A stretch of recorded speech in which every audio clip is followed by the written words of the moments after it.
downtown Indianapolis on the Indianapolis Cultural Trail, a legacy of Gene and Marilyn Glick, to talk about the sustainable features like our stormwater planters and bioswales that are on the trail. And it's appropriate because it's raining today while we're out talking about the stormwater planters. So when it rains, the stormwater is diverted into our stormwater planters, which are filled with a lot of native plants that are made to absorb stormwater so that it slowly percolates down into the stormwater bed, keeping the water out of our combined sewer system, which is a big issue here in Indianapolis and in a lot of other major cities. And this is actually the first time the city of Indianapolis used stormwater planters on a city right-of-way, on a city street.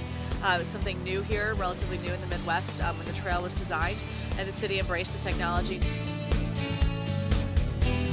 The vast majority of the trail has these bioswales and these stormwater planters. They took as much space for the stormwater planters as they were able to. They hold a lot of water. It's really fun to come out here in a really big downpour and see how they really just fill all the way up to the top and then slowly percolate down over time.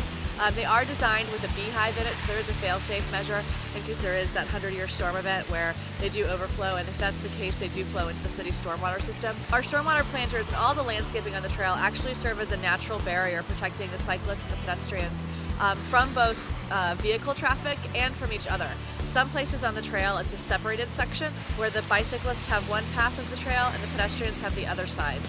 The trail added about 500 trees to our downtown area, not to mention I think about 8 acres of extra green space.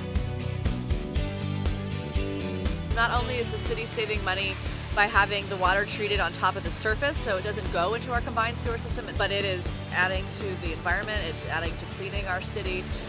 It's a great investment, and it really helped us pilot new technology here in Indianapolis.